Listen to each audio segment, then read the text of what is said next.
Cinnamon, जिसको उर्दू में दारचीनी कहते हैं, इसके सेहत के लिए बेतहाशा फ़वाइद हैं।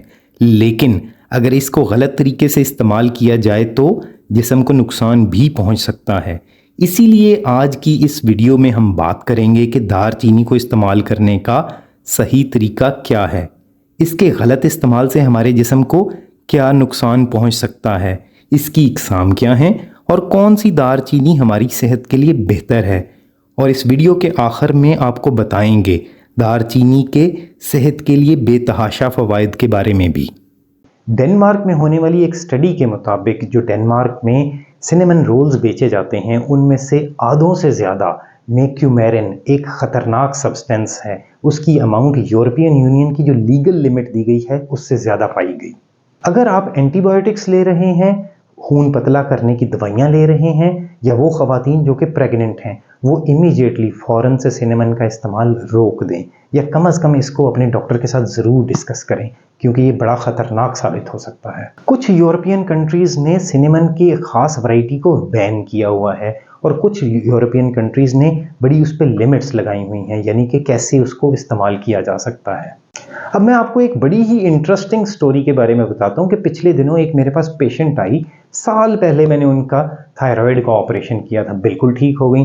चंद दिनों से उनको पैल्पिटेशंस यानी कि दिल की धड़कन तेज़ तेज़ महसूस होती, धक धक धक, टेंशन, एंग्जाइटी। हमने तमाम चीज़ें देख ली, तमाम टेस्ट करवा लिए, मेडिकल कंसल्टेशन सब कुछ कर लिया, लेकिन कहीं पे कोई सुराग नहीं मिल रहा था, कुछ पता नहीं चल रहा था कि क्या चल रहा है।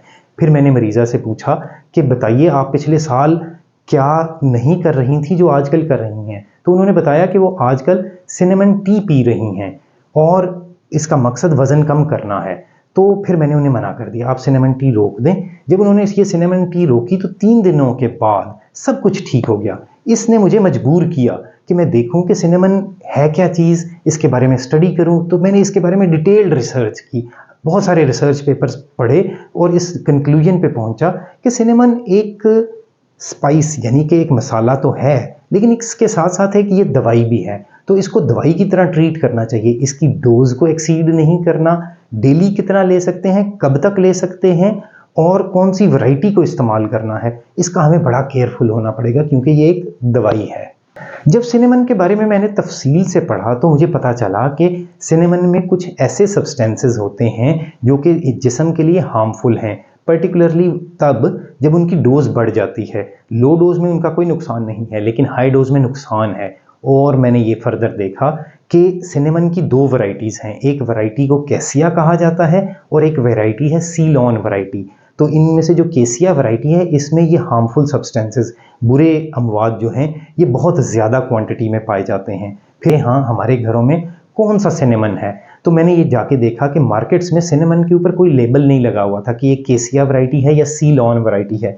तो इससे मेरी क्यूरोसिटी मज़ीद बढ़ी, तो मैंने सोचा कि अब इसको घर ला के देखते हैं कि ये कौन सा है। फिर मैंने इंटरनेट से, रिसर्च पेपर से और पिक्चर से देखा, तो मैं इस नतीजे पे पहुंचा कि ये ज़्यादातर जो सिनेमन अवेलेबल है हमारी मार्केट में वो केसिया वैरायटी का है। और केसिया वैरायटी वो है जिसमें ये हार्मफुल सब्सटेंसेस की अमाउंट ज़्यादा है। इसको इस्तेमाल फिर भी किया जा सकता है, लेकिन इसकी डोज और कम करनी पड़ेगी और इसके बारे में और ज़्यादा केयरफुल होना पड़ता है, क्योंकि सिनेमन के अंदर बहुत सारे कंपाउंड्स हैं और इसको एक दवाई समझा जाता है।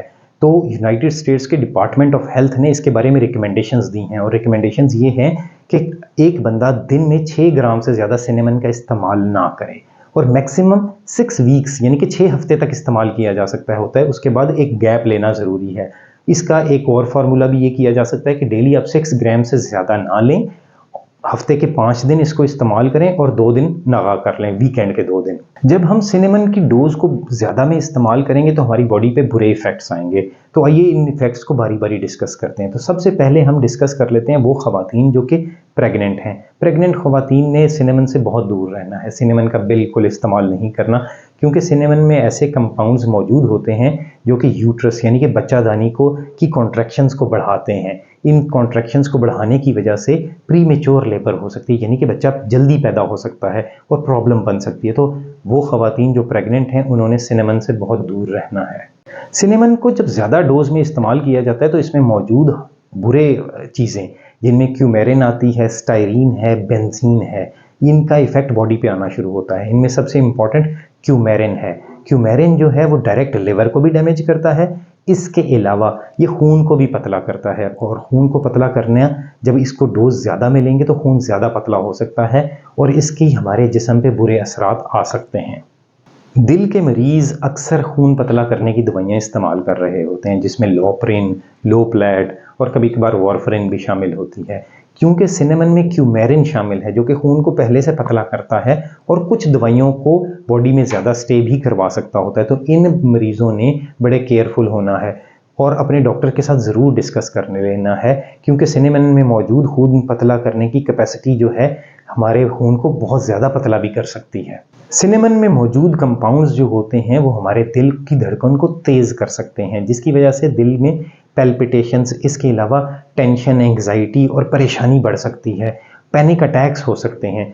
तो दिल के मरीज़ों ने और बच्चों ने बड़ा केयरफुल रहना है, सिनेमन की डोजेज को एक्सीड बिल्कुल नहीं करना और बहुत केयरफुली इस्तेमाल करना है, क्योंकि cinnamon natural anti bacterial properties रखती है और इसके अलावा इसमें मौजूद है क्यूमेरिन। क्यूमेरिन दवाइयों के साथ इंटरेक्ट कर सकता है और कुछ दवाइयों को बॉडी में स्टे ज़्यादा करवा सकता है और कुछ को जल्दी खारिज करवा सकता है।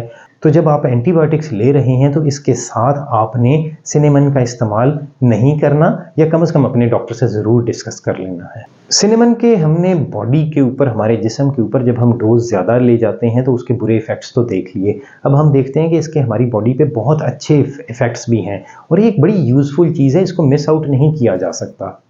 सिनेमन शुगर के मरीज़ों के लिए बड़ी ही अहम है और बहुत सारे इसके बेनिफिट्स हैं।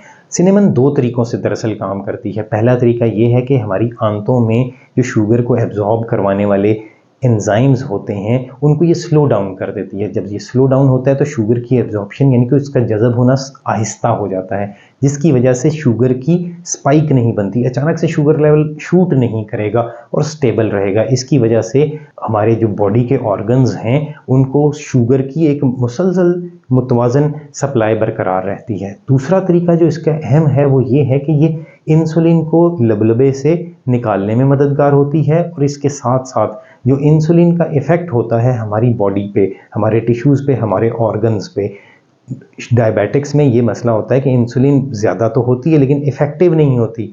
तो ये सिनेमन में वो कंपाउंड्स मौजूद होते हैं जो कि इंसुलिन को उस पे एक्ट करने में मददगार साबित होते हैं। माहौलियाती आलूदगी, गलत खुराक और सूरज की शुआएं हमारे जिस्म में फ्री रेडिकल्स बनाती हैं। ये फ्री रेडिकल्स हमारे सेल्स को, हमारे जिस्म को, डीएनए को डैमेज करती हैं और इसकी वजह से हमारा एजिंग प्रोसेस यानी कि बूढ़े होने का अमल तेज़ हो जाता है।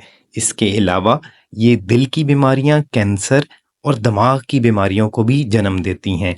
ये फ्री रेडिकल्स से बचने का ये तरीका है कि वो खुराक खाई जाए जिसमें एंटीऑक्सीडेंट्स ज़्यादा हों। दार चीनी यानी कि सिनेमन में एंटीऑक्सीडेंट्स बेतहाशा होते हैं। तकरीबन 41 एंटीऑक्सीडेंट्स पाए जाते हैं। इसमें मौजूद एंटीऑक्सीडेंट्स अदरक, पुदीने और रोज़मेरी से भी ज़्यादा होते हैं।